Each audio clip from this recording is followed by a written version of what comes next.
Good afternoon. I welcome you all to this very important session with diplomats, trade commissioners, and officers from representations of 2 German states. I request the dignitaries to please come up on the dais. Mr. Dean Hoff, Head of Economic Section for South Africa.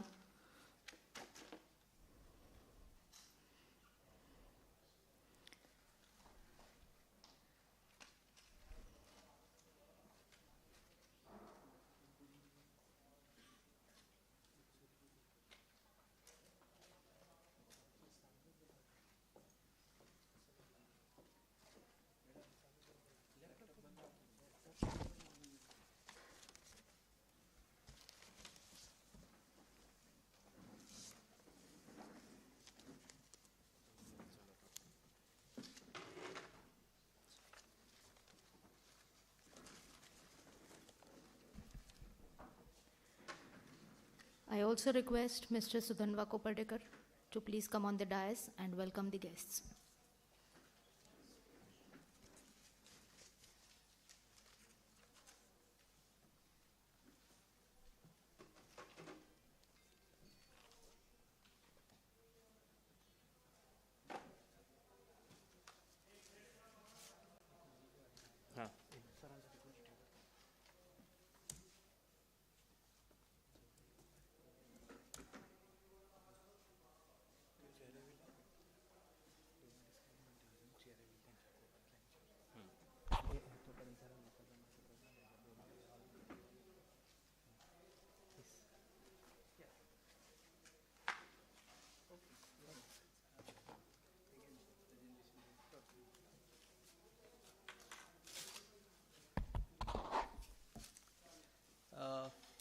Dignitaries on the dais and people in the audience. We have a galaxy of speakers here. We will wait for some more participants to come in. As you have seen, after the inaugural, everybody has rushed in to follow the secretary to visit the expo, but I'm sure some of them will definitely come back and we'll have fruitful discussions. I'll take a few minutes to set the context for today, as well as for the next few weeks that we are trying to do the international business related activities. And first of all, thanks to all of you. We have had the support of most of the missions which are present here, and we have had the privilege of welcoming those who are here or their predecessors or seniors or colleagues from the embassy or missions in Delhi, or the business delegations from abroad, with the 2 German states and regions, with Taipei World Trade Center, with Rwanda, with South Africa, with Thailand, with France. We have had very, very good business dialogue, and we have hosted numerous delegates from there. So in the next few weeks, especially of the current president's tenure, as you have heard him speak, there's going to be a lot of focus on MSME-driven activities, and the effort is to make many of them go global, in the sense absorbing technology from abroad or setting up office or facility abroad, working with SMEs in other countries to get joint ventures up and running in India, or contract manufacturing, or if it works, set up new companies to buy out stakes in each other's entities and serve from India for the rest of the world. So at times the supply chains in other countries, like one of our neighbors, as you have seen, are struggling to cope with the demand post-COVID, where a lot of people seem to suggest that there lies the India opportunity. So all of the countries which are represented here, we request all of them to look at this canvas, look at the canvas of opportunities of dealing with the rest of the world by teaming up with Indian SMEs, particularly Pune SMEs. We heard the MSME secretary endorsing Pune is the center of gravity. So we request all of you to encourage many more of your companies and organizations to look at forging alliances with Pune-based SMEs, and MCCIA especially has a program up and running for helping some of our SMEs to go global. In that context, of course, it will be a completely self-driven program, but we do have the tacit and support and encouragement from the ministries of MSME, the foreign trade, the commerce and industry, as well as the Ministry of External Affairs. As some of you have seen, the Ministry of External Affairs very willingly agreed to forward our communication about the Expo and the conferences that are here to some of your missions, and as a result, some of you could find time to be amongst us today. I encourage all of you to visit the Expo, interact with many more of those SMEs on the stall after the session and the working lunch is over, and also continue the dialogue with us. I am also going to present you one more bigger canvas. Some of you have been there. The Pune International Business Summit, the next edition, we will have it on the 20th and 21st of February next year, 2023. So some of you have come regularly there. Some of you know about it, but would now, after we interact today and in the afternoon, I'm sure many of you were business delegates would be tempted to come back and interact with many, many more of the delegates, of the participants from Pune companies who want to forge some relationship or the other with your companies. The format that we will follow just now is that we will request each one of the speakers to come over, make a presentation about trade and investment opportunities, and in about 12 to 13 minutes, maybe we will leave some time for interaction. If that time doesn't permit, then over lunch, definitely we can, some of you can definitely interact with the delegates here. So at the request of some of the delegates who are here, we have to alter the sequence. I would request, who would like to go first? Okay. So the Thai Trade Center Executive Director has to leave for certain meetings. So if you all don't mind, let us give her the priority. Then we will move with the other sequence. So over to you, ma'am. Okay, so before she begins, I think at one go we will request everybody to welcome, to accept a token of our appreciation for having come over here. So I request Rujuta and Sandesh to come on stage to welcome the guests, please. Rujuta Jagtap is our board member. Sandesh Salian is a member of our executive committee. Please.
So let me formally request Madam Supatra Swang-Seri, I hope I got the pronunciation right, Executive Director at Thai Trade Center, Mumbai, to begin her presentation.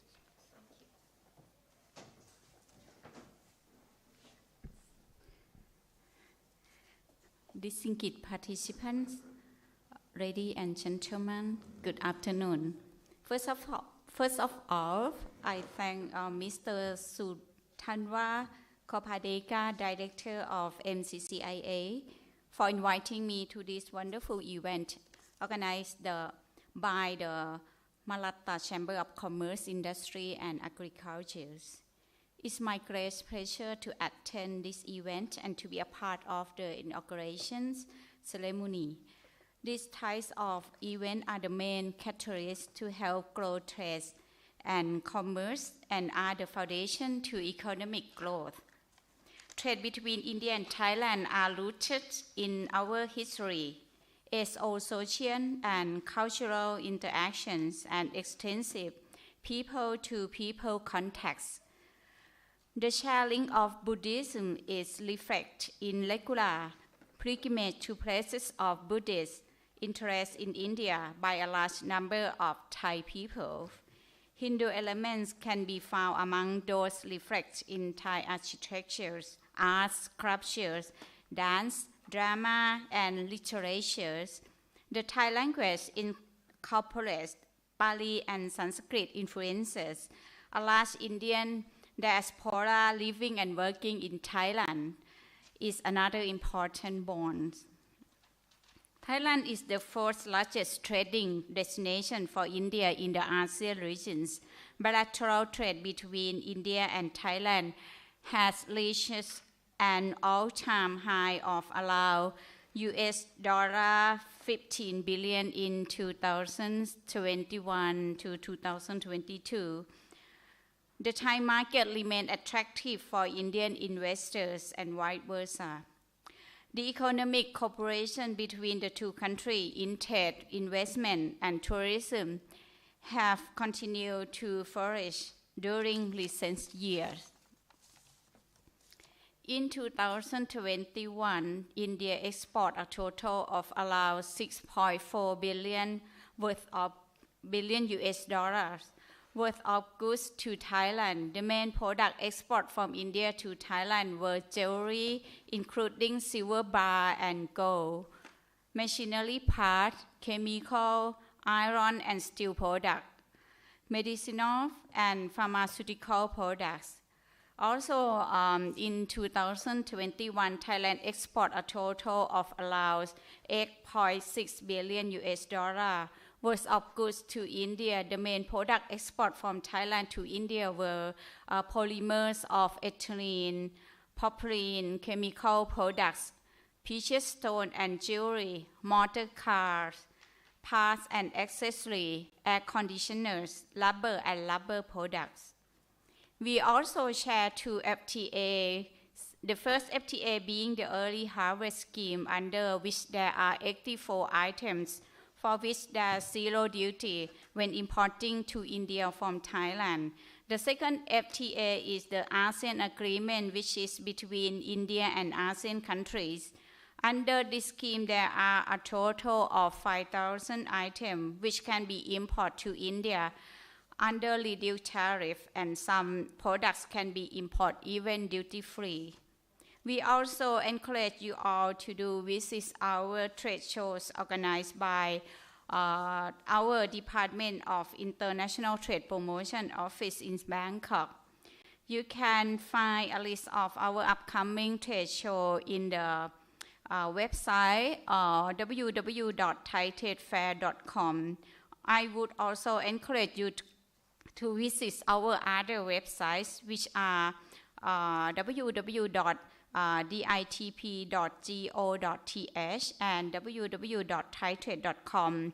On this website, you will find a wealth of information which will help you in your journey of doing business with Thailand. I would like to talk about the strength of some of the top industry sectors in Thailand, which are followed. Thailand is the second largest air conditioner exporter in the world. We are also the sixth largest cooling machine manufacturer in the world. We are the 11th largest car manufacturer in the world, especially pick-up vans, motorbikes, and eco-car. We are the second largest Thai manufacturers and exporter in the world also. And the world's largest lithium battery manufacturer is also located in Thailand itself. Thailand is also top in manufacturing bathroom accessories such as faucets, water regulator, and valve. So we also have a great expertise in electric vehicle manufacturing. On behalf of the Department of International Trade Promotions, I would like to inform you that we Thai Trade Center Mumbai is always here to help you and facilitate you in order to build, grow, and expand your trade and business with Thailand. We actively organize trade activities such as B2B matching event, seminars, trade roadshow, and Thai trade exhibition, helping Indian and Thai company benefit from FTA and other trade and business development related activity to help support, grow, and facilitate trade between India and Thailand. You can be in touch with us at Thai Trade Center Mumbai or email us as thaitrademumbai@gmail.com. We will be more than happy to help you with any and all of your trade-related query. I would like to present to you an informative video which would give you an understanding about Thailand's huge export market and the great opportunity Thailand has to offer you for your business and trade development and growth. Switch on the video.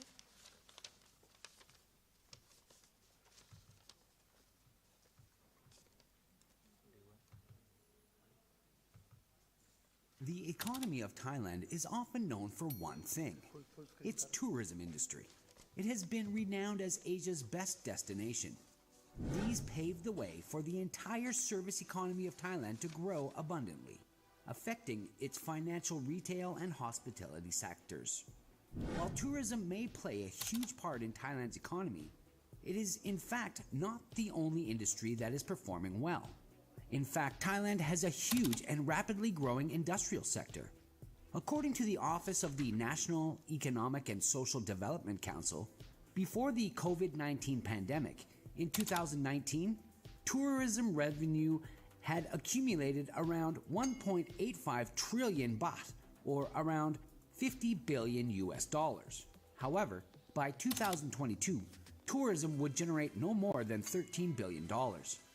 This raises the underlying question, what is keeping the country's economy alive? Well, you have guessed it. It is due to the industrial sector.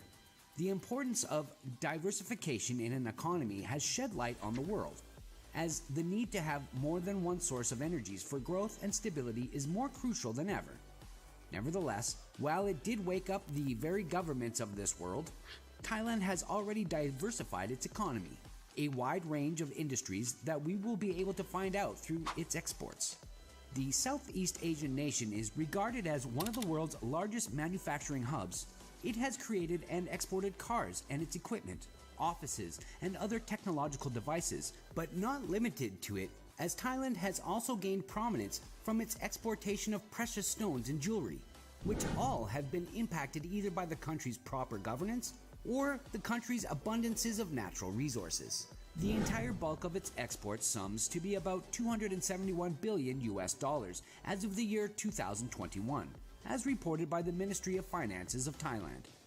These huge exports have been one of the biggest economic drivers of the nation, one that triumphs the tourism sector, and one that has been unfazed by the economic crisis that we have experienced recently. What enabled Thailand to become a nation that is embedded into the world economy is the demand of four partners, namely the United States, China, Japan, and its Southeast Asian neighbors. These countries and regional blocs are the biggest importers of Thailand products.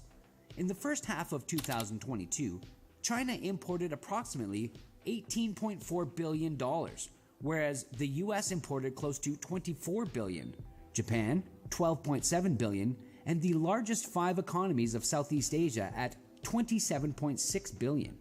Thailand's emergence in the world economy and as a destination for massive exports have been impacted because of its ability to drive world-class and competitive products to the market.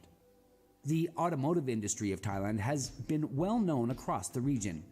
It has consistently manufactured more than 1 million cars annually, and in 2018, it manufactured a record-breaking 2.1 million cars and exported 1.1 million. Likewise, they too are one of the largest exporters of agricultural-based products, cultivating the production of rice, sugarcane, palm oil, cassava, and many fruits that are richly favored across Southeast Asia. They are also one of the largest producers and exporters of electrical and electronic equipment. It is stated that this industry produces some of the best technological devices. These have then positioned Thailand to become one of Asia's best manufacturing hubs, which then impacts the export industry of Thailand. To quantify and see which are the biggest exports, we sought publicly available data from the Ministry of Commerce, and it shows that exports from the agricultural industry in 2021 resulted in $26.1 billion, and these are dominated by the rice and fruit products. Its agro-industrial exports, on the other hand, accounted for $19.1 billion, which are foods coming from preserved and canned goods. Mining and fuel products accounted for $10 billion. The rest of the remaining $271 billion, well, it came from the manufacturing sector, representing $216 billion worth of exports. Electrical equipment resulted in $28.3 billion. Vehicles accounted for an even larger stake at $38.4 billion. These are obviously enough to say that Thailand's exports have truly helped drive most of the growth, not only today and during the economic crisis, but historically, as it is also documented that Thailand's export industry has continuously grown. In the year 2000, the country had just around $69 billion.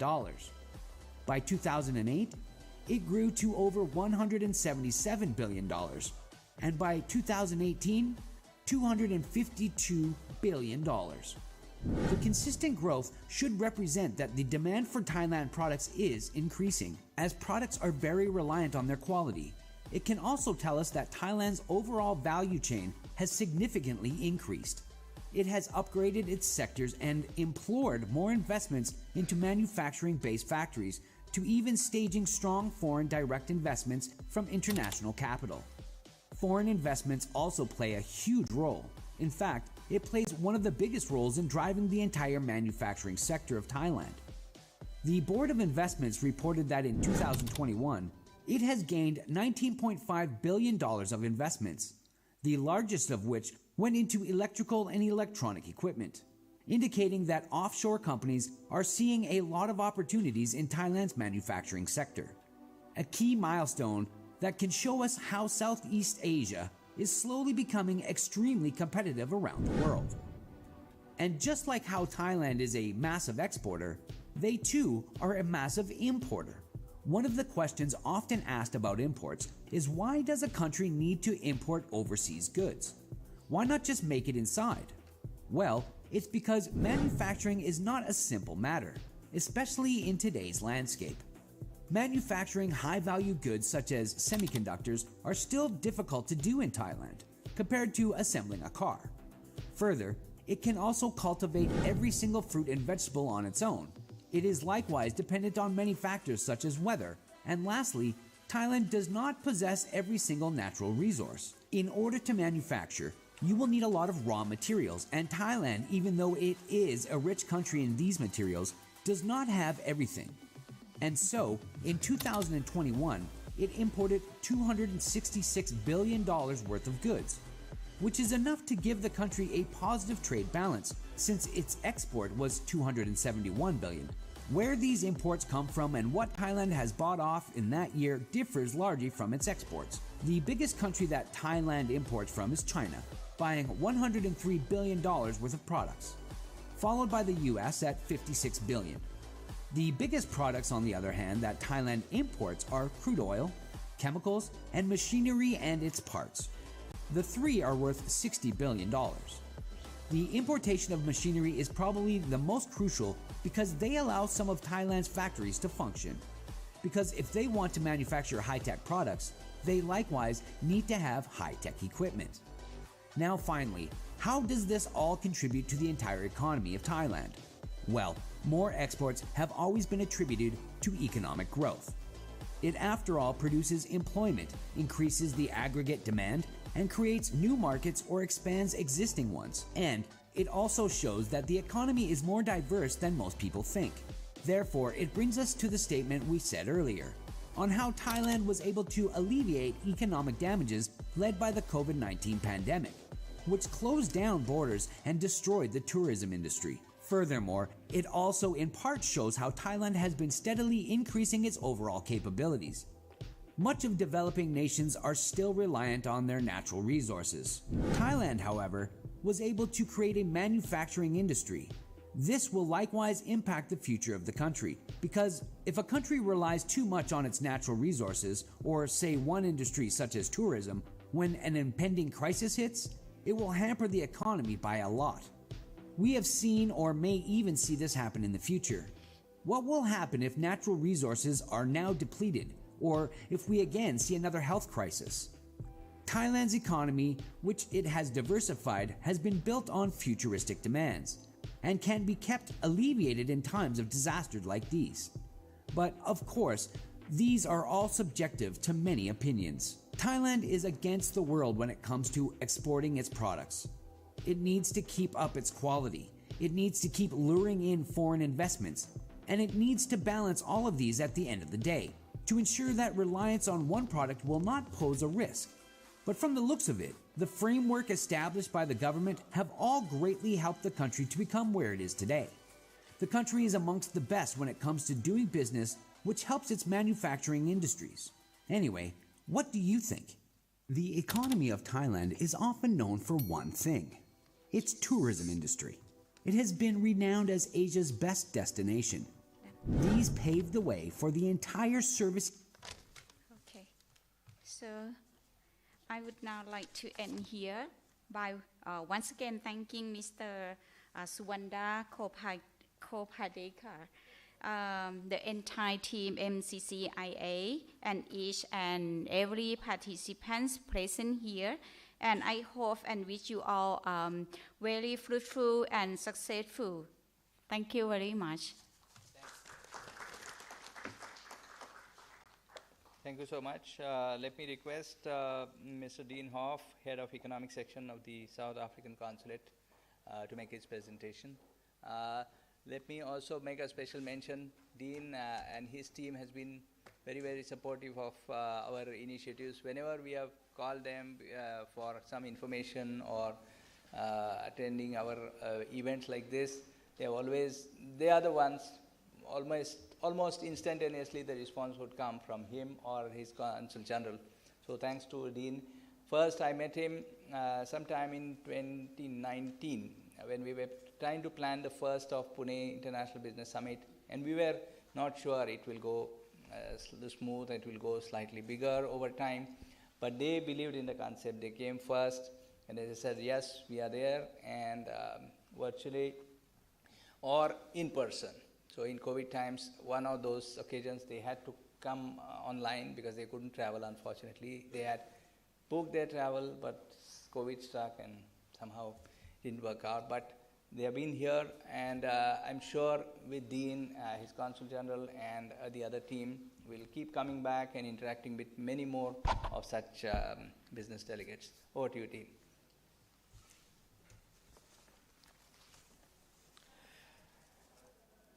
Good morning, ladies and gentlemen.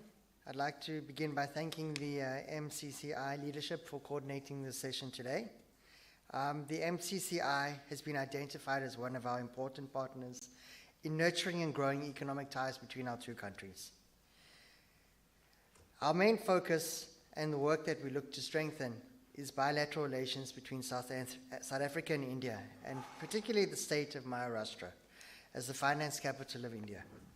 South Africa and India enjoy close and strengthening relations in terms of trade and investment. South Africa and India bilateral relations remain strong and strategic as we demonstrate this by our collective efforts at the recent engagements with the MCCIA, as has been alluded to. In terms of our engagement as a nation, we work quite strategically with India, which was recently reiterated at the 48th G7 summit, where we work together towards enabling an equitable world. South Africa, as part of the BRICS countries, has identified the strengthening of economic and financial ties as one of the key pillars in our cooperation. And these collective countries have adopted the strategy for the BRICS Economic Partnership to increase access to each other's markets, promote mutual trade and investment, and to create a business-friendly environment for investors of all BRICS nations. An important part of the strategy, particularly for South Africa, is the diversification of trade so that more South African manufactured goods as opposed to commodities can be traded. Over 17% of South African exports were destined for the BRICS nations, while over 29% of our total imports came from these countries. These countries are therefore significant trading partners, and the value of this trade is continuing to grow. Total South African trade with BRICS countries reached 702 billion rand in 2021, up from 487 billion rand in 2017. Bilaterally, we enjoy very strong economic relations with India that is driven by a joint ministerial commission. This provides a solid platform to strengthen investment and bilateral trade relations to our mutual benefit. I'm pleased to note that trade between our two countries has continued to grow despite the COVID-19 pandemic, and that our total trade has overtaken pre-pandemic levels. The growth amidst a worldwide pandemic is evident of the strategic value our bilateral relationship has.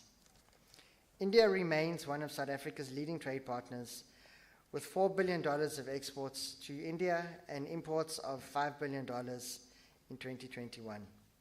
The need, again, I'd like to reiterate, exists for South Africa to diversify its trade with India. Currently, we see a concentration of commodities such as coal and manganese, and wish to look at more manufactured and value-added goods. We encourage the Chamber and its members to approach us with the import inquiries and the needs that you may currently be sourcing from different countries around the world and may be unaware of the capacity that South Africa has in this regard. In terms of market access, Indian mangoes will soon be making their way to South Africa, and South African exporters in pears and apples are benefiting from in-transit cold treatment for their products. So the products will land in India a lot sooner and a lot fresher.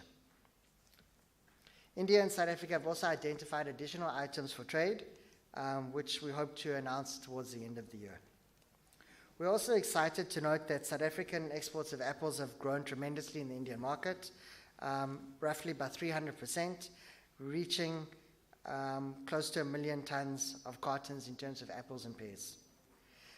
Investment between our two countries is very strategic. South Africa recognizes India's potential as an investment destination, where we have South African companies such as Sanlam, Momentum, and others already contributing to the Indian growth story.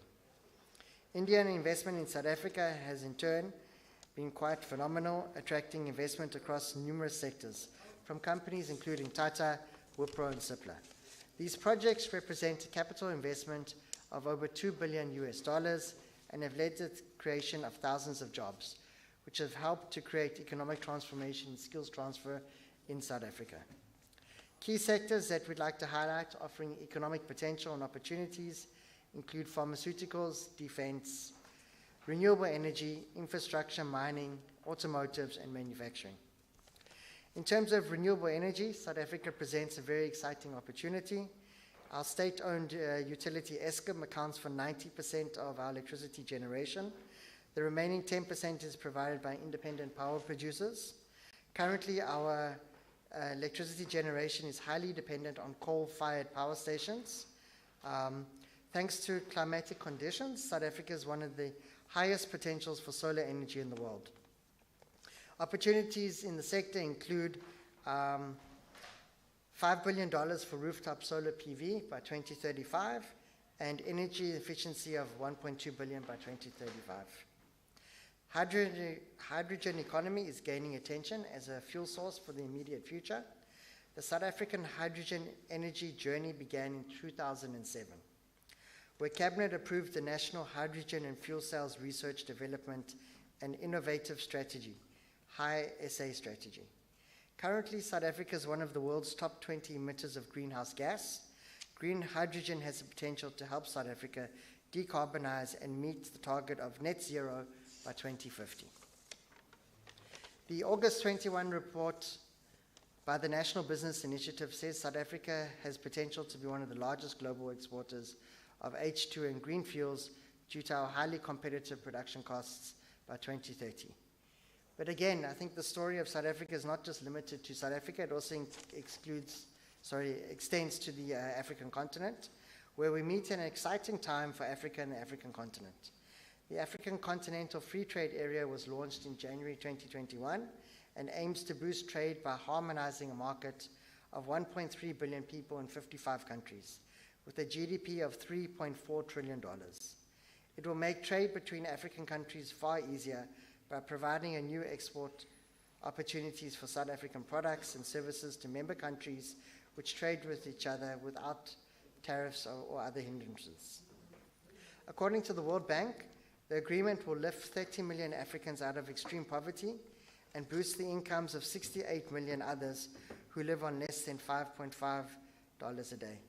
It will further boost African income by $450 billion by 2035, which is a gain of 7%, while adding $76 billion to the income of the rest of the world and increase Africa's exports by $560 billion, mostly in manufacturing. South Africa continues to relax cross-border financial regulations and tax requirements to enable local businesses to expand into Africa and support this continental growth story. Similar support measures apply to foreign companies who use South Africa as a base or as a regional headquarters to invest in South Africa. We further recognize the benefit of the tourism industry as one of our key drivers in terms of bilateral relations between India and South Africa. It's interesting to note that tourists from the other BRICS nations accounted for 65% of all arrivals in South Africa in 2018, with these markets expected to make an important contribution to the growth of the sector. I think it's important also to note that key focus for the office will be around defense and automotives. Obviously, two of the highlights of the conference here today. And in terms of the BRICS collective, South Africa has assumed the chairmanship of BRICS, and aligned to that, we'll be taking companies towards the period of August to South Africa in terms of an inward buying mission and an inward investment mission. We'll share details of that with the Chamber in due course, but we look forward to meeting the companies that are exhibiting today and engaging further with the Chamber as we look to promote technology transfer, in particular between South Africa and India, and seeing where we can mutually benefit from our localization strategies, that in India and that in South Africa. So I think with that being said, I'd like to thank you again for the opportunity and look forward to engaging. Thank you, Dean.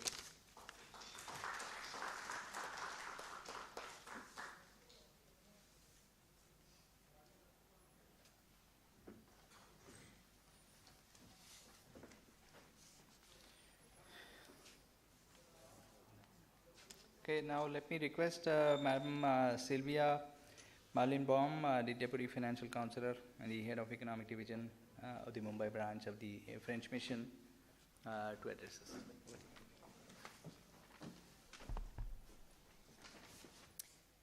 So dear MCCIA members, dear participants, thank you so much for the invitation, and we are very honored to participate today at the opening day of the Pune Manufacturing Expo on behalf, as you mentioned, of the French consulate based in Mumbai. So I will start by sharing some key facts about the French-Indian bilateral economic cooperation. So the economic and commercial relations are an important component of India's bilateral relation with France. And I would say that the series of high-level visits in the commercial and economic field really reflects this growing interest of both governments in expanding trade between our two countries. So France considers India as an important market for its products and is looking to increase and encourage investment in and from India. So in 2021, the India-France bilateral trade in goods stood at 12.6 billion euro. So it was almost 40% as compared to the corresponding period at the previous year. Also, India's exports to France were valued at 6.7 billion euro, and India imports from France to 5.9 billion euro. So the ranking of India amongst France's trade partners is improving. In 2021, India was our client number 15 and our supplier number 17. Just to give you some order, our exports are dominated by aircraft, chemical products, machines, electric equipment, pharmaceutical products, and India exports to France are led by textile, refined oil products, pharmaceutical as well, and agri-food products. So let's just have a look on the investment side. France has emerged as a major source of FDI for India, with more than 1,000 French establishments already present in India. So France is number 11 largest foreign investor in India, with a cumulative investment of $10 billion from April 2000 to June 2022. So $10 billion. It represents 1.7% of the total FDI inflows into India. The highest FDI equity inflows are in the services sector, also cement products in the second place, followed by air transport, including freight, and petroleum and natural gas. Most big French groups have their subsidiaries in India. There are also a few joint ventures and liaison offices of French companies in India. For example, we have what we call the CAC 40. It's a French stock market index, and it means like the top 40 French companies with the biggest valuation of the French stock market. And out of these 40 companies, we have 39 that are already established in India. So we also have around 50 to 70, it's difficult to have the exact numbers because it's sometimes evolving quite fast, SMEs, 50 to 70 SMEs, which are also present in India, essentially in the mechanical and pharmaceutical sectors. Also, I want to mention that only in Pune, we counted more than 50 French subsidiaries. Alors, French companies are present in a very wide range of sectors.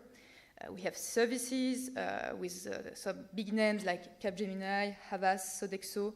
I mentioned pharmaceutical like L'Oréal, Sanofi, Total, Arkema, aerospace, agro-food, construction, electrical component, and automobile. We have quite a lot of automobile companies based here in Pune, like Faurecia, Michelin, which we will visit this afternoon, Plastic Omnium, Renault, etc.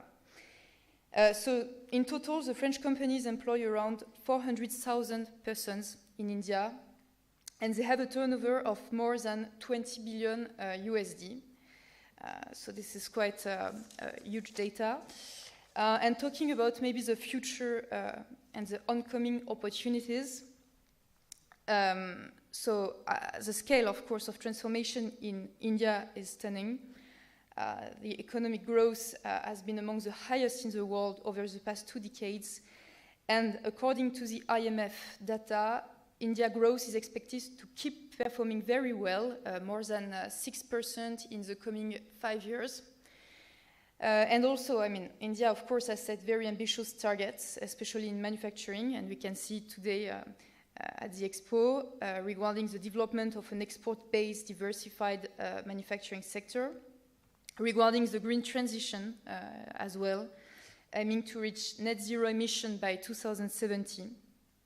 And not to mention, of course, the tremendous progress already achieved in digitalization. So all these transformation represent opportunities for our strategic partnerships. And of course, in this context, we believe our partnership is expected to strengthen in the coming years. And definitely, India will remain a very strategic location for French companies. So thank you. Looking forward to discuss further.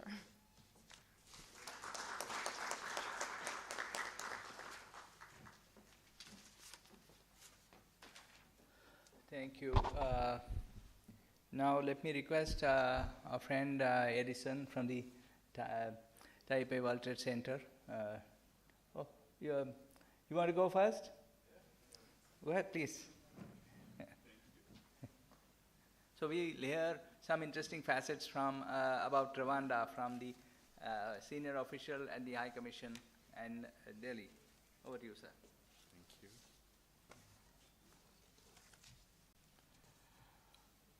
Thank you so much, Mr.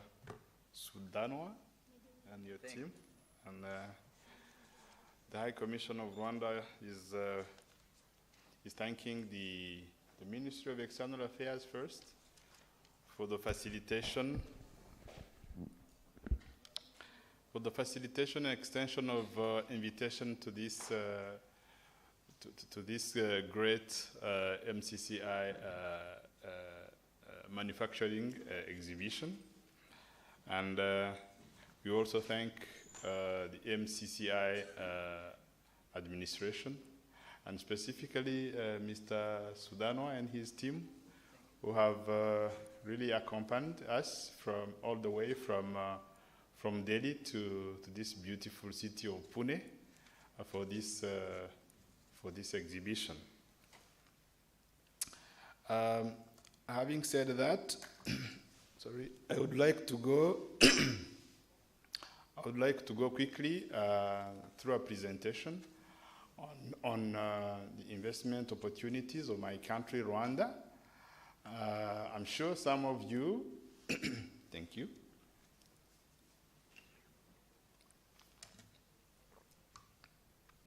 I'm sure some of you have been to that country in eastern part of Africa, either for business, either for job opportunities, or even for family interactions, because we have quite a good representation of Indian citizens. Some who have actually Rwandan citizenship, because history tells us that India-Rwanda interaction has started a century ago. I was reading this morning that the Indian community in my country has been inaugurating a Hindu temple in the city of Kigali, which actually reflects the intensity and the depth of the relationship between the Indian community, India and Rwanda as countries. Our countries enjoy strategic relations, and we have enjoyed several high-level visits reciprocally, either from India and from Rwanda. And I have no doubt that India-Rwanda trade, business relationship has to go higher. I'm not sure if my presentation is on. Is there anyone who has my presentation? It's okay. Let me go through it quickly. Is it on this pen drive, sir? Yes. Okay. Sir, if you could excuse me for a minute. Sure. Yeah.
just wanted to, oh yes. Oh good, just, so for those who have been in Kigali, this is one of the icon of the country. We call it Kigali Convention Center. Rwanda at a glance, Rwanda is a small country in eastern part of Africa, just in the south of Uganda, in the east of Tanzania, in the west of Democratic Republic of Congo, and in the north of Burundi. The population is around 13 million now. We have 4 national languages. The GDP per capita is around 100 USD. We have an employment and literacy of 73% and 17% respectively. And the currency is approximately 1,000 against $1. It's around 13 Indian rupees. 13 Indian rupees, and Rwanda is on the path of development, and these are some few facts that I may go through quickly. It's a fast-growing economy with low risk in business investment, business-friendly, and a regional platform. We are looking at becoming an African hub with highly connected African airline. If you want to go to Rwanda, some of you might have flown Rwandair from Mumbai. It's a direct flight, 6 hours flight. And the next day you come back. It's a visa-free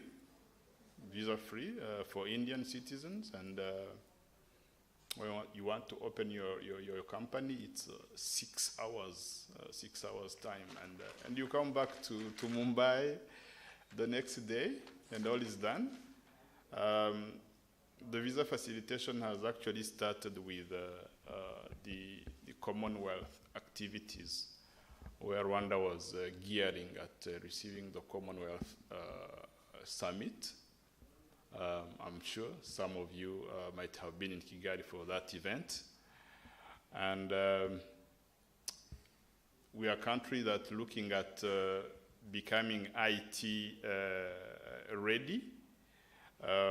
We have 90% of the network coverage of 4G, and a progressive technology government environment. And I'm happy to say that many of Indian partners are really participating in this technology advancement of our country, Rwanda. Rwanda has created an enabling environment for investment, business-friendly regulation, multiple incentives for exporters, and for the priority sectors,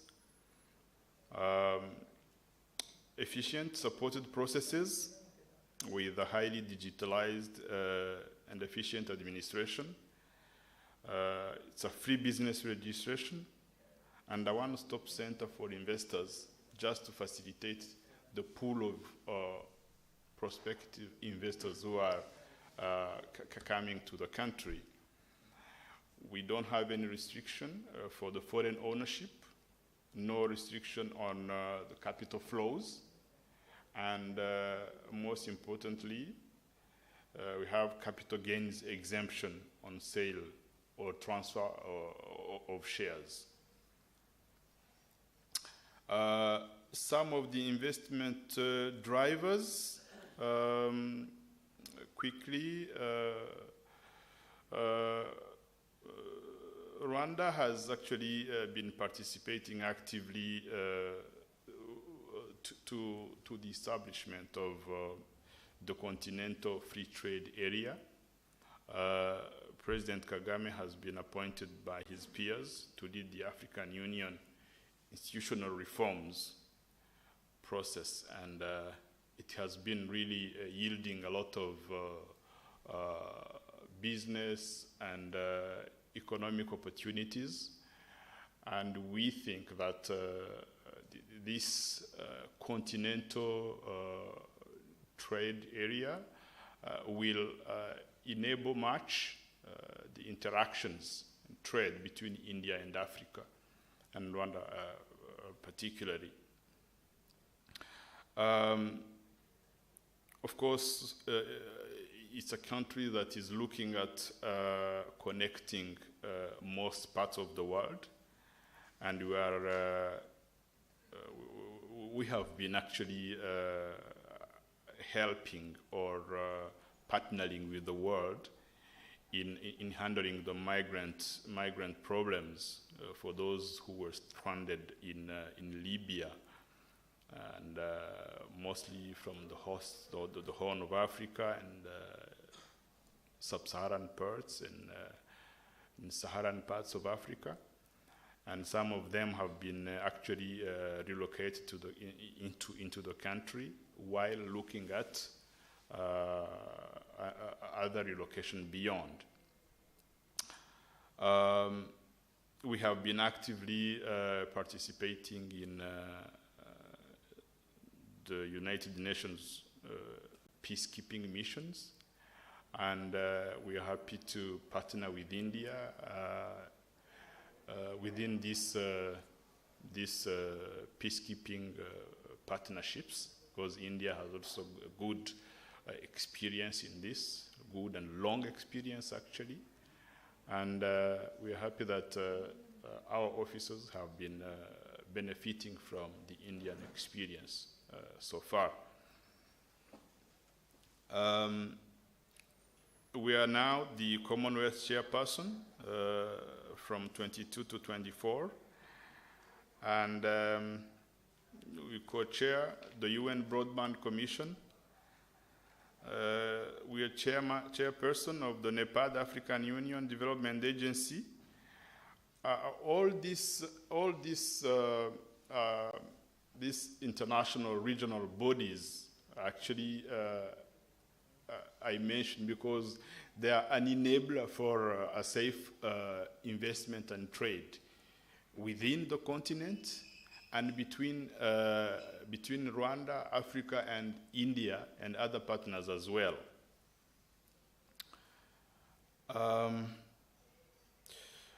We have access to African and global markets, East African Community Free Trade Agreement, which has approximately a market of 300 million now, with the DRC joining the regional bloc.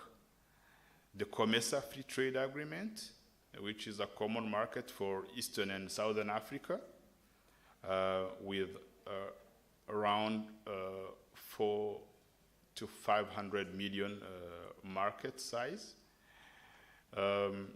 International agreements, Africa Continental Free Trade Area with around 1.3 billion in case all the countries join, and a big number have actually ratified and joined the organization.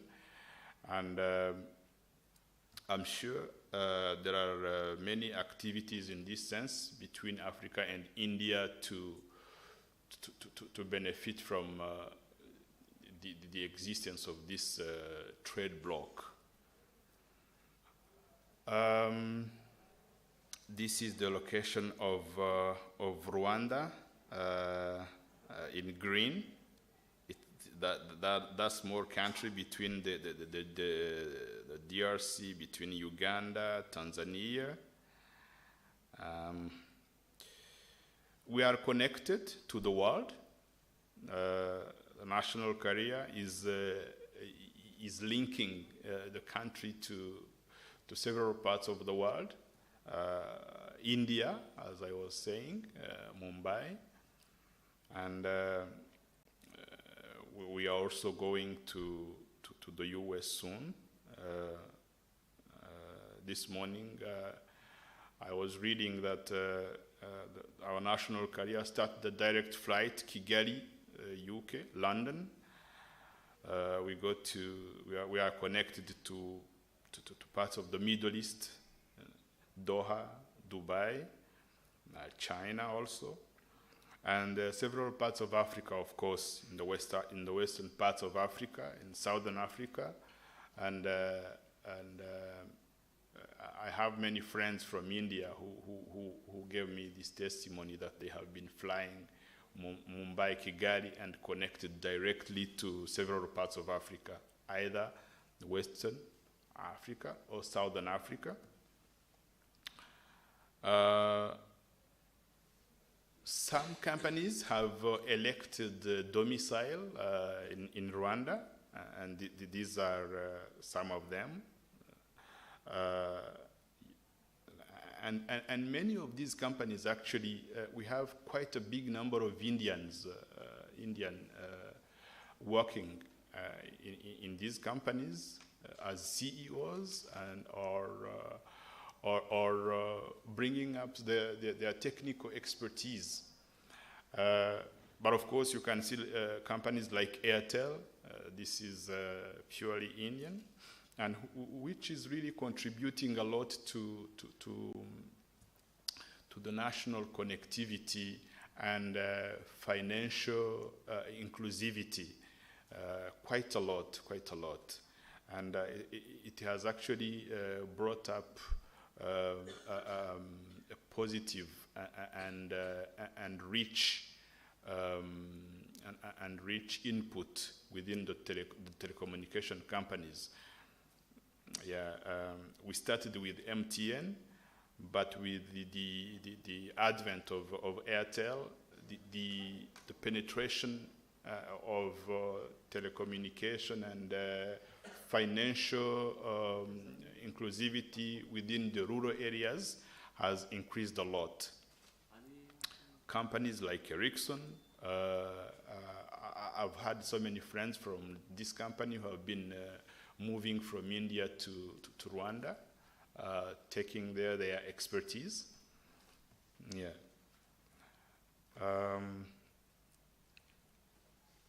The key areas of opportunities for investment, we can mention infrastructure, affordable housing.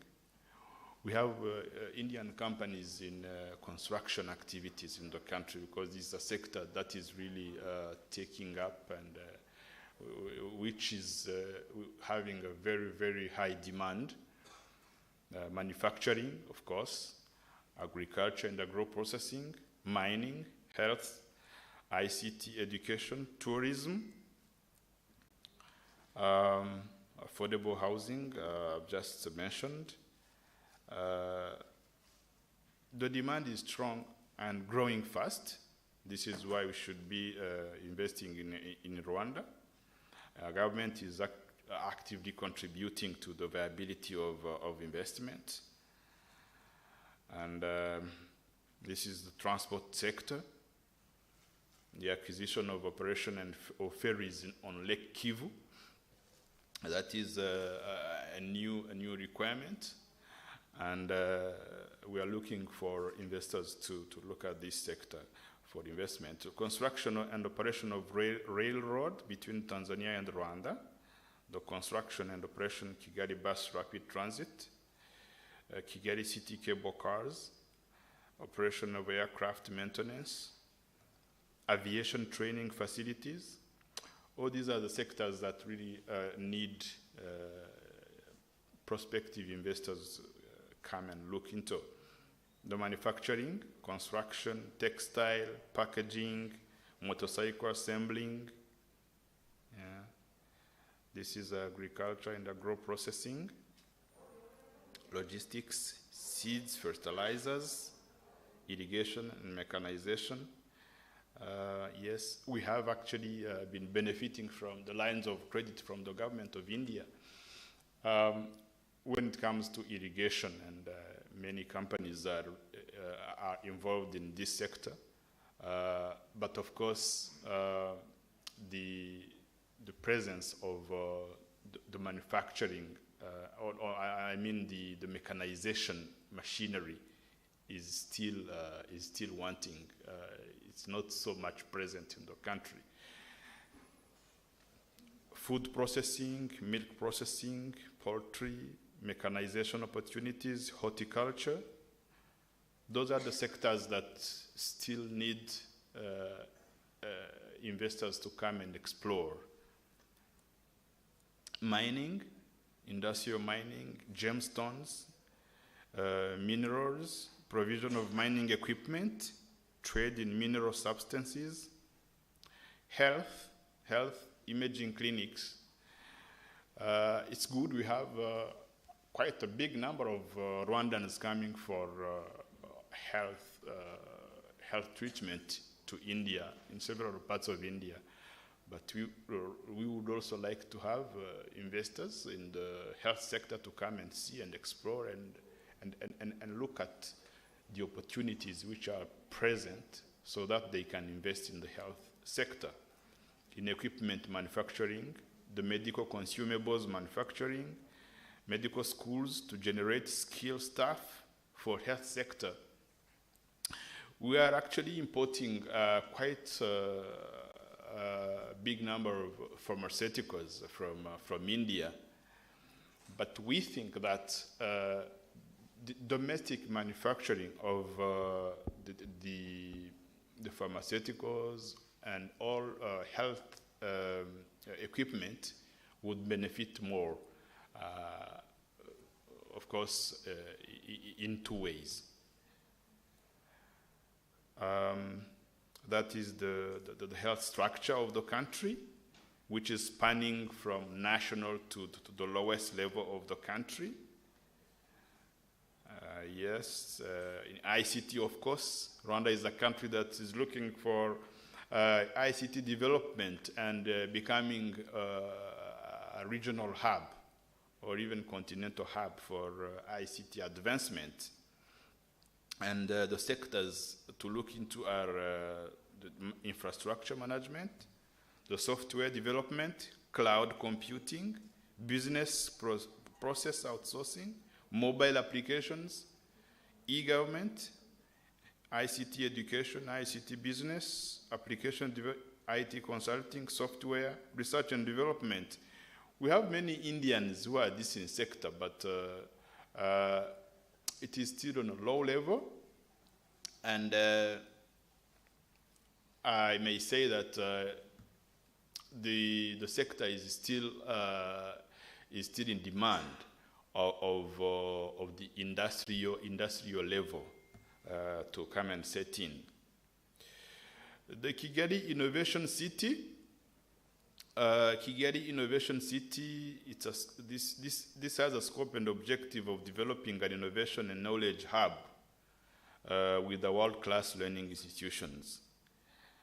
And I'm also happy that Indian partners are busy with this project and are participating and are giving their expertise. Yes, these are some of the programs that are combined in this project of Kigali Innovation City, the African Institute for Mathematical Sciences, Carnegie Mellon University, African Leadership University, and others. Of course, when it comes to tourism, we talk of the mountain gorillas. I had a friend this morning who was telling me that he would be visiting the mountain gorillas soon. It's something that is really quite exciting when you come across with these primates. And please do come and have this lifetime experience. We have also a safari exploration in the eastern part of the country. and some cultural destinations and cultural tourism destinations. Yes, these are some culture and heritage in tourism. It's a best conference destination. We are looking at becoming a very, very active MICE destination. Yes. And with all this, few remarks or long remarks, I say thank you so much for your kind attention. And thank you, Sudano, again. Thank you.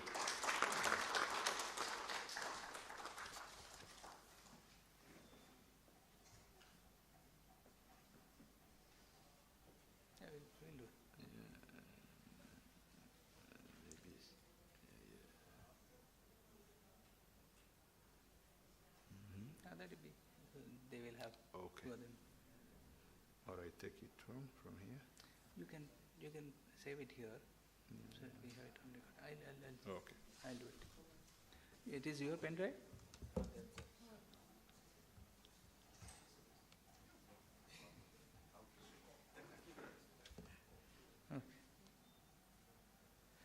Okay, now let me now request Mr. Edison Hu, the director of Taipei Walter Center, to address us.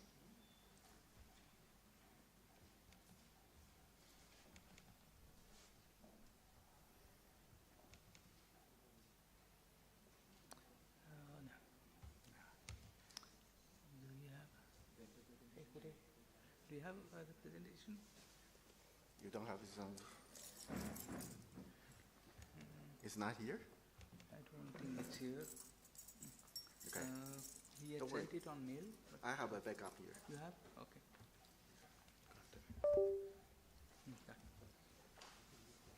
नहीं answer नहीं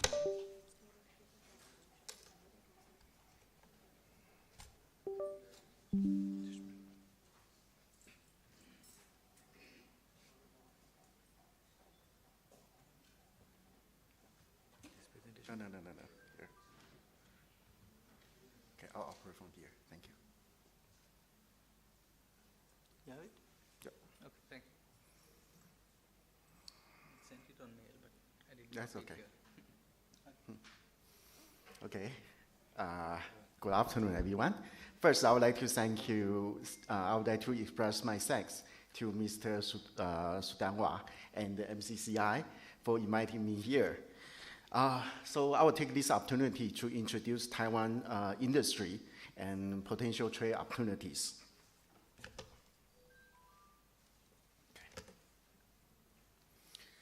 Okay, my presentation will be divided into 3 parts. Okay, first about Taiwan. I'd like to make a quick introduction about Taiwan. Here are some interesting facts. The population of Taiwan is 23.4 million, which is just a little bit more than the metro Mumbai population. And as the land-wise, we are the equivalent to the Netherlands, and it's only 1.1% of India. So actually, Taiwan is a very small country. But as a small country, we work very hard. So we have some strong economic performance. In 2021, Taiwan is the 22nd largest economy in the world. And according to DGBAS, the GDP is predicted to grow by 4.1% in this year. And Taiwan are leading in some fields, such as we are ranking number 3 in the best investment destination, digital competitiveness in Asia, and rank 6 as an indicator of the economic freedom. 7th as a world competitiveness, and 16 as we are the 16th largest exporters in the world. So as a Taiwan, a small island, that we have many high-performance industry clusters. In the north of Taiwan, in Taipei and Hsinchu, we have biotech, IC design, And also, many of you have known about Taiwan from semiconductor. And in the middle of Taiwan, we have smart machinery, bicycle, hardware and tools, and green energy. For the south part of Taiwan, we have auto parts, plastic machinery, fastener, and also shipyard building industry, which are most focused on yachts, and the petrochemical and steels. And Taiwan is next to China, just down below to Tokyo. So it's very close to, it takes an average of 2.5 hours to 6 the major cities in Asia, such as Tokyo, Seoul, Beijing, Shanghai, Hong Kong, and Singapore, and 53 hours by sea.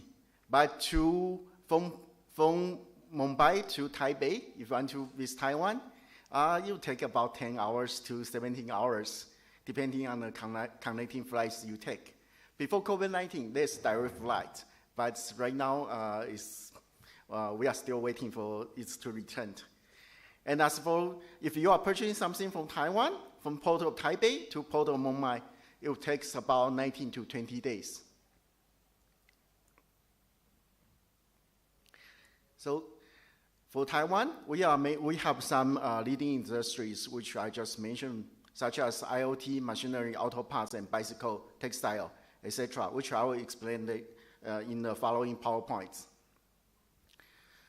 So in semiconductors, Taiwan contributes, factory from Taiwan contribute like 53% of marketing share in semiconductor foundries. And you probably have heard about TSMC. And the next comes to Samsung, then UMC. So the top 3, except Samsung, the first 2 are from Taiwan. And in IoT display, which is the LCD panels, things like that, the key players are still China, Korea, and Taiwan. But Taiwan is not so competitive compared to China and Korea. So for AUO and Innolux, those LCD manufacturers, they have started shifting their focus to automotive and IoT applications. For automotive, as you can see, many panels are starting use on the EV.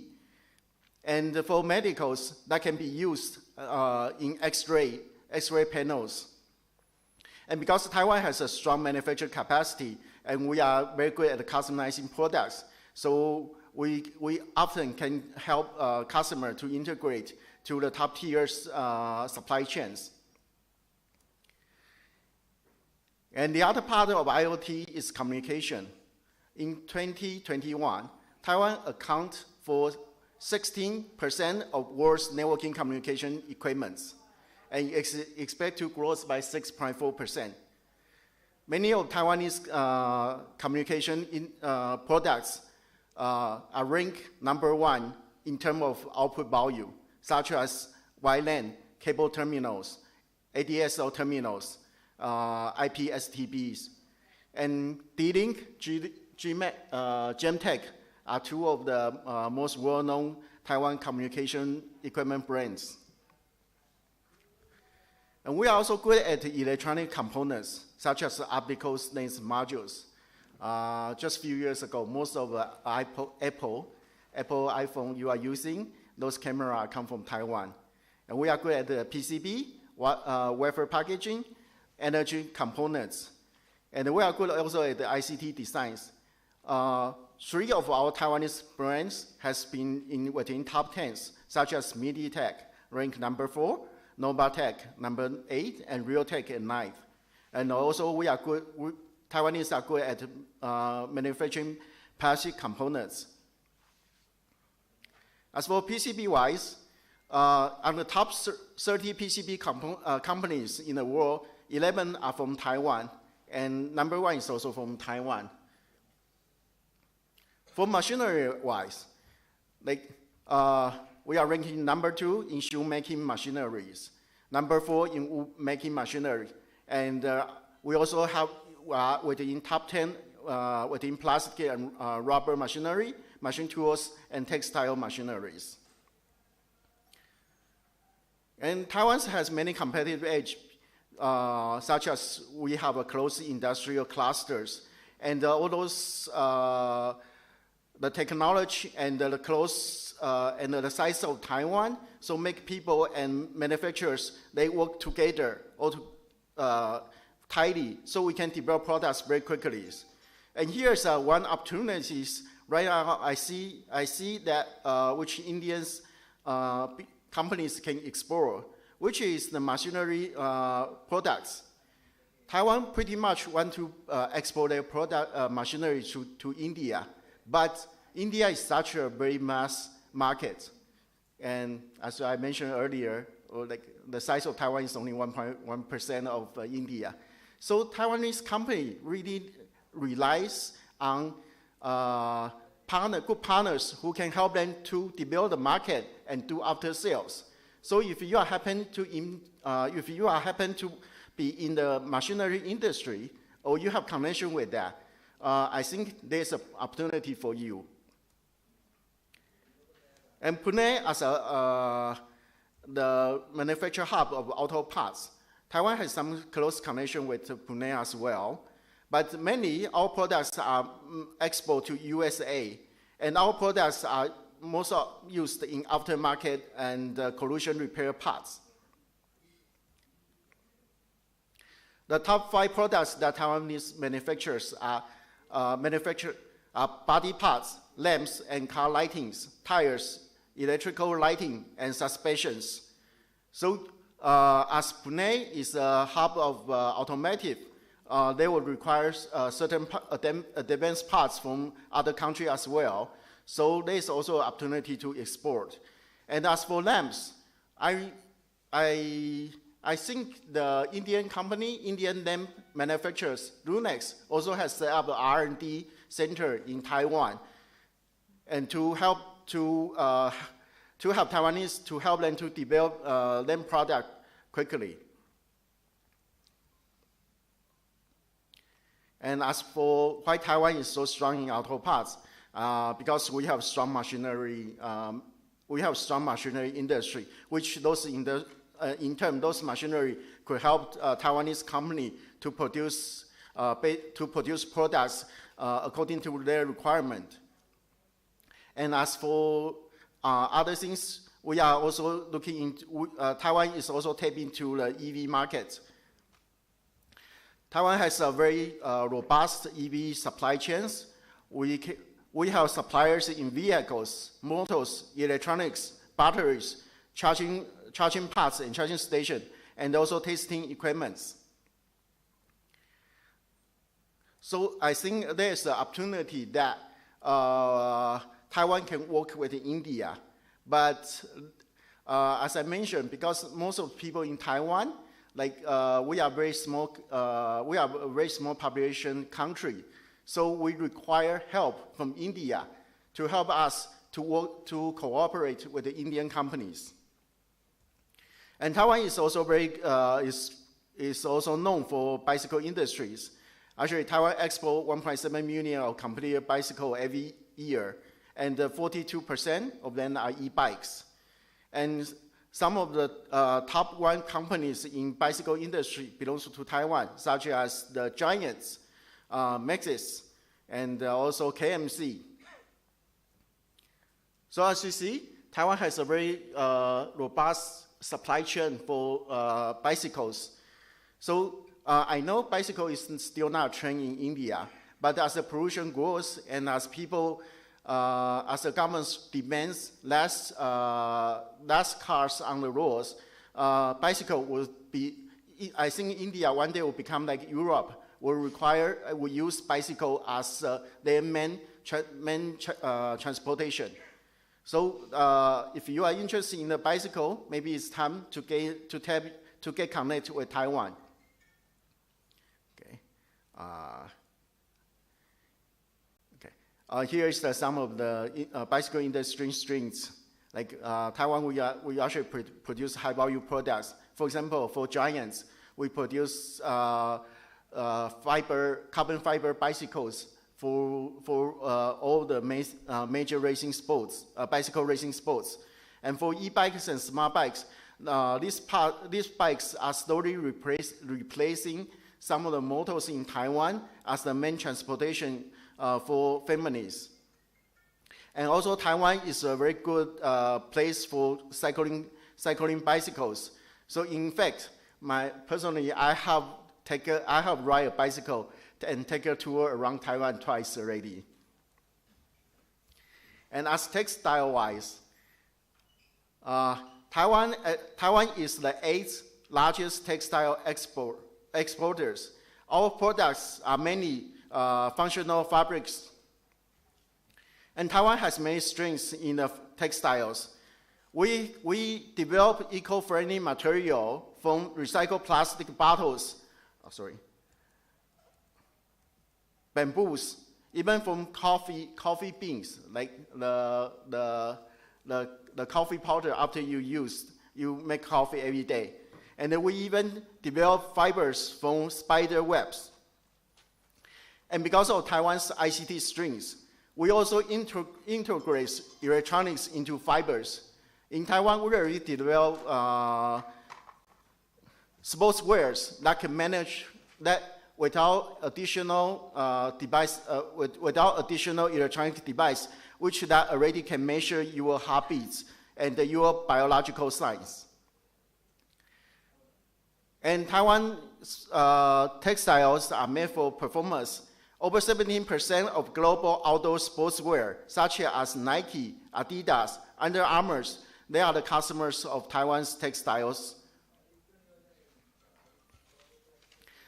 And Taiwan is also good at Taiwan industry also produce many good products in hand tools. 17% of manufacturers are located in central Taiwan, and those key manufacturers, we are good at screwdrivers, hammers, saws, and tools, and power tools. I'll just jump this part. Yeah. Okay. Okay. Fasteners. We are number 3 in the global rankings. And we can produce large quantity and diverse products in a very quick times. Okay, we'll jump to head score. Okay, bubble tea. I think bubble tea start to take a trend in India. So if you want to get into a bubble tea industry, Taiwan can provide you with from the ingredient from the ingredient and how to make bubble teas, and also teach you how to operate bubble tea chain stores. Okay, franchise. I will just jump this. Okay, Taiwan is also good at some of the tea products. Like you can see, many Taiwan tea brands have been helping develop their global markets. Okay, so that's a very quick introduction of what Taiwan industries are like. So as a SME, as a Indian company, how can you tap or get connect with those Taiwanese companies? Then that comes with Taitra, how we can help. First, I'll take a quick introduction about Taitra. Taitra is actually the combination of Taiwan and trade. Our official name is Taiwan External Trade Development Council, but in India, we are known as Taipei World Trade Center. In India, we have 4 liaison offices, which is the west, east, north, and south of India, and of course, west being the Mumbai. And for the rest of the world, you will see Taiwan Trade Centers. Those are the overseas office of Taitra. And Taitra is established in 1970. It's a government-funded nonprofit organization. Even till today, we are still receiving funds for the government. And in a country where the embassy of Taiwan is not available, Taitra also asks certain functions for Taiwanese government. And with the headquarters in Taipei, we have 5 local offices in Taiwan, over 60 offices worldwide with 1,300 specialists. And our key job is to provide networks that helps Taiwanese companies to connect with the global market. So how can how can we help you to tap with the Taiwanese suppliers? Here are some of the services that we can provide. First, we provide an online service, which online sourcing service. If you require any products from Taiwan, you can go to our website, Taiwan Trade. On this website, it's only Taiwanese suppliers. It's not like Alibaba or other websites. When you go there, you will meet China manufacturers from China and from around the world. Taiwan Trade is strictly will only list out the Taiwan suppliers, and all those Taiwanese suppliers have been checked and make sure that they are legitimate business in Taiwan. So you can submit your inquiries, then we will help you to identify. Or you can just browse the website yourself, then write emails and through the Taiwan Trade website, contact those Taiwanese companies. And to help you to understand Taiwan products better, we also have create VR pavilions. So when you go there, you can check the products in 360 degrees. So you can move around and see if that products in many different aspects. Besides that, we also conduct procurement meetings. Last year, because there is during COVID-19, we do most of the procurement meeting online. So we have about over 9,000 meetings, and invite over near 4,000 international buyers to meet with the Taiwanese suppliers. But now COVID-19 is over, so we are inviting. We have physical procurement meetings, and if you meet certain stipulations, we will subsidize your trips to Taiwan. Sometimes with both of air flight tickets and hotel accommodation, or just hotel accommodations. And in Taiwan, we also organize many trade shows. In fact, we organize between 25 to 30 trade shows every year. Some of the trade shows are world top 3, such as Taipei Cycle, which right now is probably world's #1, Computex, world #2, and also plastic machineries. So for those trade shows, if you are interested to know about Taiwanese products, you can also register those trade shows and also assemble the delegation team to Taiwan, and we will help you with those. And with those trade shows, we also provide other services such as matchmaking, digital marketing, and other things that can help you to connect with the Taiwanese companies. And if you want to know more about trade shows, we have created we call TTS channels, which will increase all the videos about webinars, new product launch of the trade shows, press conference. And as the January of this year, we already upload 351 videos with 3 million viewers. Besides trade shows, from time to time, we also organize Taiwan product webinars, which is new product launch announcement, such as you see on here. It's actually about EV industries. We will list out all the prominent EV suppliers and make a video for them. So when you are in India, you can just click the video, then you will know more about these companies. And there are many others like this. There are many other videos like this, and also different industries. And lastly, we also organize trade missions, inbound and outbound. For example, if you want to go to Taiwan, visit trade shows, and you want to go with a group of your friends that in the same industry, then we can help you to organize that to visit Taiwan. And we also organize trade missions to visit India. I think just before COVID-19, 2 or 3 years before COVID-19, we have also organized automotive trade missions to Pune before. So if you want to find out more, please visit our booth at booth number 46 or contact our office. Okay, that's my presentation. Thank you all.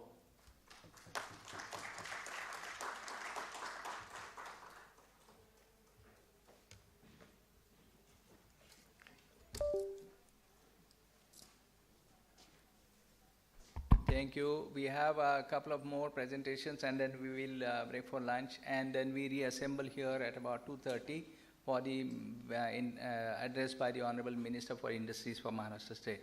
So let me request Ashish Pandit, who is representing the state of Baden-Württemberg in Maharashtra, is very much in Pune, again a very old friend of MCCIA.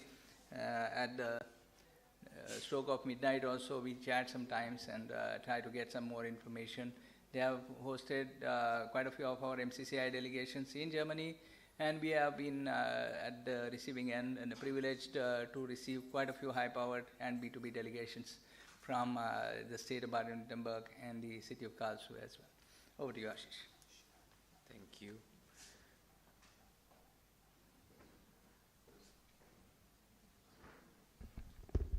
I know we are very near to the lunchtime or almost close to lunchtime, so I'll try to make it very brief. My name is Ashish Pandit and I represent the state of Baden-Württemberg in Maharashtra. Up till now what you have heard are mostly the country-based presentations. We represent the state of Baden-Württemberg, which is one of the 16 states in Germany. It's an equivalent state of Maharashtra in terms of industrialization. So just to quickly move on. I work with an organization called Let's Bridge. Let's Bridge is a representative office of the state of Baden-Württemberg. We also represent the city of Karlsruhe as well as the University Federation Southwest. And we have got our office in pretty much opposite MCCIA on SB Road. Iris Baker is the director of the office. I work and look after the Baden-Württemberg office. Zubin, who's my colleague out there, looks after the Karlsruhe Center, and Betty looks after the University Federation Southwest. Now let me introduce the state of Baden-Württemberg roughly, and just to have a comparison with Maharashtra. I mean, frankly, no comparison. 11 million population versus 112 million of Maharashtra. But the GDPs are quite matching with each other. Market size and an international comparison of Baden-Württemberg. As I mentioned, it is one of the 16 states in Germany, but the state inhabitants, the number of people who live in Baden-Württemberg are equivalent to pretty much, if you see the comparison of Portugal or Germany or Sweden or Austria or Belgium are the equivalent size countries whose population is similar to Baden-Württemberg, and hence the market size. The global players that we have and their primary homes are Daimler is one of the most famous ones. Wurth, Bosch, Saab, pretty much all the names which you see on the screen are the ones which are headquartered or originated out of Baden-Württemberg. There are many areas which we can talk about the state, but I would like to primarily talk about the innovation area because that's one which might be of interest to pretty much everyone here. So, if you look at Baden-Württemberg, it's leading the European Union in terms of the innovation thing. So, about 5.8% of the GDP of the state is spent in the research activity. About 123 patents per 100,000 inhabitants, and more importantly, the unemployment rate of the state is pretty low, about less than 4%, while the overall German rate is about 5%, 5.5% plus. So that's the overall part on that. So how are we equipped for the future? So there are three different sets in the science and technology domain which Baden-Württemberg hosts. So this is pretty much the state. If you look at the number of universities, and either the universities of normal universities or universities of applied sciences, dual track institutions, they are dotted across the state. There are next level of organizations is what we call as major research institutions, Max Planck type institutions, and they are also present in good number. And the last one are the Fraunhofer, which are the institutions of applied sciences, they are also present in there. So overall, the universities, research institutes, and the applied institutes are all present across the state. Work-wise, there are 6 core areas, core domain, which are worked out in, which are focus of Baden-Württemberg. One is ICT, mobility, healthcare, the creative economy, and production. Production technology is pretty much the one which is known to everyone. I'll start with the mobility sector. The turnover of the mobility sector in the state is, aerospace sector in the state is about 4.8 billion euros, while the turnover of the mobility sector is about 211 billion euros. If you look at the healthcare segment, which is the second vertical in the state, a lot of focus is given on the medical technologies. Employs about 50,000 plus people and a turnover of about 13 billion plus. So it's a major hub for biotechnology, medical technology, as well as the pharmaceutical industries. Production technology, as I mentioned, mechanical engineering are one of the biggest sectors in here, about 329,000 employees with about 100 billion turnover of mechanical companies in the state. Environmental engineering is another sector which has got a turnover of about 12.5 billion, and it's an upcoming sector right now in the state. Creative economy also talks about the ICT sector, which we have. It talks about the about 164,000 plus employees, 45 billion plus euros of turnover. Organizations like IBM, SAP are all present in our state. On the creative economy side, which is the last vertical, we have got about 30,000 odd companies. They are mostly smaller size companies, but they employ about 230,000 employees with a good turnover. So that's pretty much those 6 sectors. All of these sectors are represented by big companies, but also a set of smaller companies. Comparison-wise, if you look at the imports from India to Baden-Württemberg and the exports from India, these are the sectors. India imports a lot of machinery and chemical products, and exports to India from Baden-Württemberg are machineries as well as the data processing side of the story. So that's pretty much it. If you want to meet me or my colleague, we are present outside as well. Our contact details are here. We have also got an office on SB Road, and you can come down and visit at any time if you need any other information. Thank you.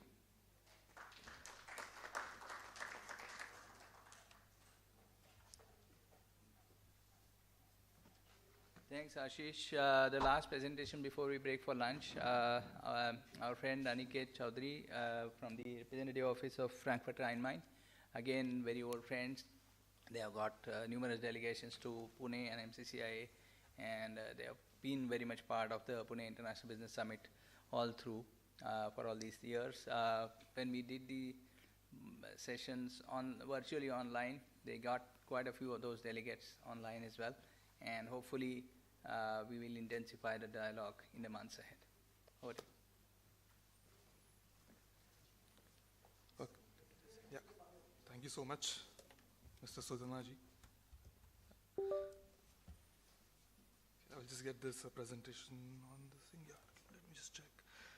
I was not sure really that I have to present, so I didn't really made a presentation, but I will use the PIBIS.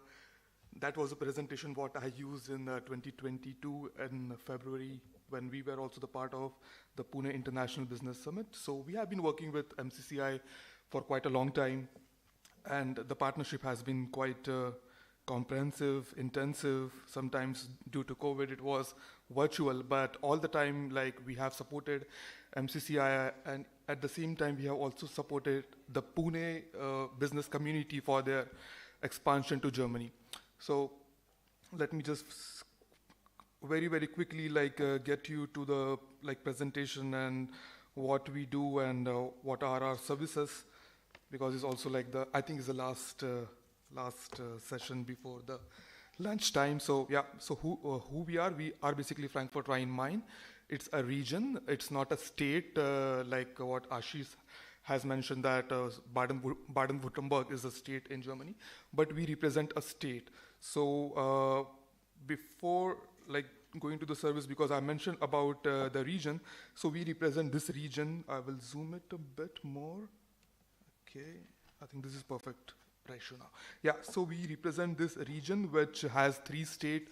So one is the state of Hessen in the north. On the east we have Bavaria, and on the west we have Pfalz, that is also called as Rhine-Palatinate.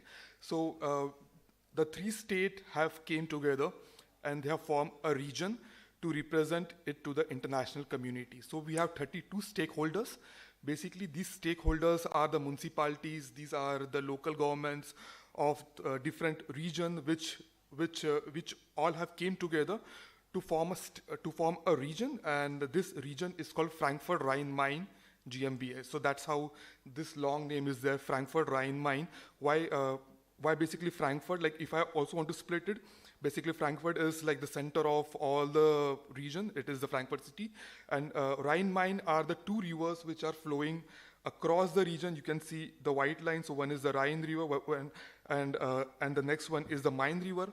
So the region which is near to these two rivers, they form together the Frankfurt Rhine-Main. The services, so we are an international investment agency for the Greater Frankfurt region. So we support the international companies for their expansion, investment into Germany and specifically into the Frankfurt Rhine-Main region. So we have 5 offices internationally. We are in China, we are in Japan, UK, US, and in Pune. So I'm based out of Pune. I'm based with the IGCC office in camp, and so that's how we are located almost in most of the major economies of the world. So I will put forward some hard facts and some soft facts. Okay, this is better. Yeah, this is perfectly better. Yeah. Okay, so I will present some hard facts as well as some soft facts regarding why should you be in the Frankfurt Rhine-Main region. Very, very frankly speaking, even now, like we are facing some difficult times. The geopolitical situation in Europe is not so well.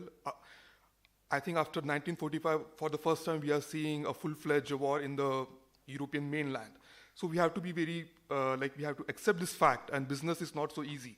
During this difficult times, even the German, even the European companies are feeling the cold of this heat, rather, like feeling the heat of this war, because natural gas supplies are not there. You are seeing in the news that some companies are shifting their base to some different regions which are energy intensive. So I feel, or we feel as a country like in Germany or like also in India, that the national partner for business for Germany, it has been always it has been always the Indian subcontinent, and this is a time where we can see an opportunity which can arise of this difficult time, where the companies here, they could basically help the European nations and the European companies to fill the gap. So that is something which is the hard fact, and the first fact which I wanted to talk about the region, that during these times when the COVID is there, the wars are there, sometimes mobility is a big issue, and we have the Frankfurt airport. During the COVID times too, it was the only airport in Europe which was working during the peak time, during the lockdown, during the bio bubble, during the COVID bubble, whatever it was. Frankfurt airport was operating. All the medical supplies from Serum Institute has been flown from it. It has been flown from Pune to Frankfurt. Then it was distributed among the European region. So the idea to tell this fact is that whatever the situation would be, mobility is not going to stop, right? And we have to be also very much, like the fact is that not many Indian companies would also like to set up something in like a full-fledged manufacturing facility in Germany. It will be mostly a service-based. You would like to have a liaison office or a representative office or a sales office. So what is required for this is that you need a good connectivity to go to various parts of European Union. So we have like the flights almost to 361 places worldwide, and almost to every city or town in Germany or in Europe, there would be some means of communication by air, water, or by railways. Second fact is that most of the global market leaders have their headquarters and R&D facilities based out of Frankfurt Rhine-Main. So this is one of the like some of the companies which have their head offices based out of Frankfurt. So the top 10 in the, I would say, in the market indices, like whether it is Nifty or it is Bombay Stock Exchange, almost 5, like out of the top 10, 5 have their headquarters in Frankfurt. So Infosys is one of them, and yeah, we have also more than, like we have Tata, we have Wipro also based out of Frankfurt Rhine-Main. Frankfurt Rhine-Main is also, like Frankfurt has been also like the head of the fintech in Europe after the Brexit. Most of the banks who had earlier based in Europe, specifically into London, they have transferred their offices from UK to Germany, and that too into Frankfurt, because it is one of the center for the financial hub. So we have BaFin, you have the KfW bank, you have the European Central Bank. So all sits in Frankfurt.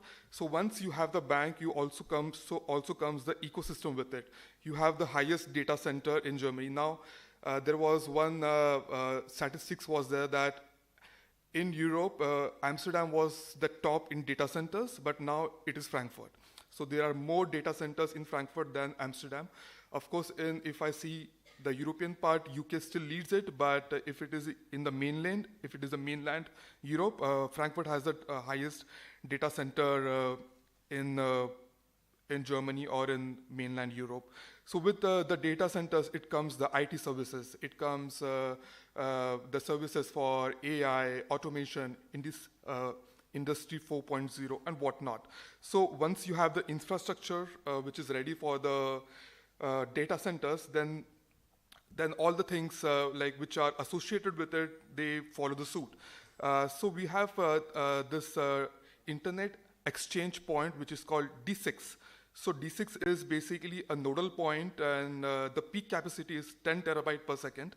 That is the peak traffic which it can handle. And there is also one fact that most of the internet which comes to the data center in Mumbai, that comes through D6. So all the data what we get in the Asian subcontinent, it is getting routed from Germany D6, and it is coming here. So that is also one of a good fact to know. And also the city of Darmstadt, which is just south of Frankfurt, 30 minutes drive, it has been declared as the city of or the hub or the hub for cybersecurity. So we see a lot of action happening in the cybersecurity space as well in the region. This is the fact that the purchasing power of the region is more than 44% than the average purchasing power of Germany.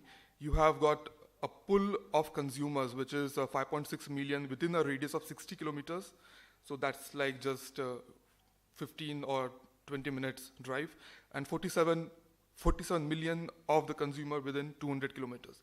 So that's like 2 to 3 hours of drive. So, you know, you have really got a big retail as well as a consumer market to sell the goods or to sell the products to. I won't speak much about it because all region have most of these institutions, because Germany has been also the top into research, into universities. Like after the US now, we are seeing that a lot of students are going to Germany for their further education. So we have also most of the top tier research institute or University of Applied Sciences, as well as the Fraunhofers, as well as the Goethe institutes of the world. So Frankfurt Rhine-Main, the region, it is quite international. It is said that even Germans makes the minority in the region, because every third person in Frankfurt Rhine-Main is an international one. So, I think this fact is similar to UK or to London, where we say that every second is or every third is an Indian or Asian. So the same applies for our region too. So English is well spoken. Most of the office work, or most of, even if you want to go to some government offices for any things, you don't have to really juggle with a translator, or you have to get your friend along with and go to the offices for translation. So most of the offices speaks the language. There are more than 100 diplomatic missions as well as consulates, and a strong international community from Japan, Korea, China, India as well, and of course UK and South Korea too.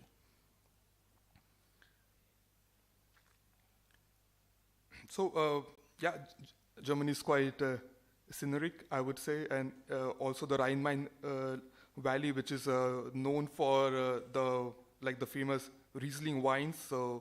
So that valley is also quite beautiful. And there is one fact, is that we are trying to see that, as we have, the Bremen is the sister city of Pune, we are also in the process, or we are trying to see that if also Nashik can be the sister city of the Rhine-Main region, because also Nashik is known for the wines. The same is for the Frankfurt Rhine-Main region. So this is something which is in the making. And the cost of living is also not so high. We are good. We find blessed that we find a least spot in this chart. We really don't want to be at the top of it. And so the cost of living, if we say that, if we compare most of the multicultural cities of the world, we are still at a very lower level. So it's not so costly to live in Frankfurt Rhine-Main region. So how can we help? We can help you with services like making introductions with the lawyers, the tax advisors, assisting with the visa work or the work permits, identifying the sites. If you want to have a co-working space or maybe a shared space or a warehouse, we could get in there and try to see that. And we also will try to make a industry connect and the business connect within the region. So we have various associations, various industry clusters. So we will try to make the connections with that. And so that's all from the Frankfurt Rhine-Main region, and thank you so much. So this is our coordinate. So whenever you want to expand your footprint into Germany or into Frankfurt Rhine-Main region, we will be very happy to help you out. Thank you so much.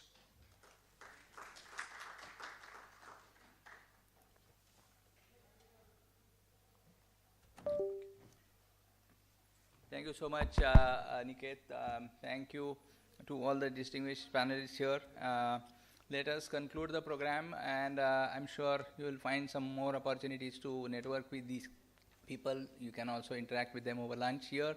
And while they move around, we will, of course, be glad to facilitate any of the contacts that you need for connecting with these missions or any other missions that are there in India, or Indian missions in other countries for that matter. So with this, let us conclude the program. Let us have the working lunch, which is arranged right here on the right side of the auditorium, and reassemble here in exactly 30 minutes, or less than 30 minutes actually. Minister might just come a little early, so let's be prepared. Please. Thank you. Thank you so much.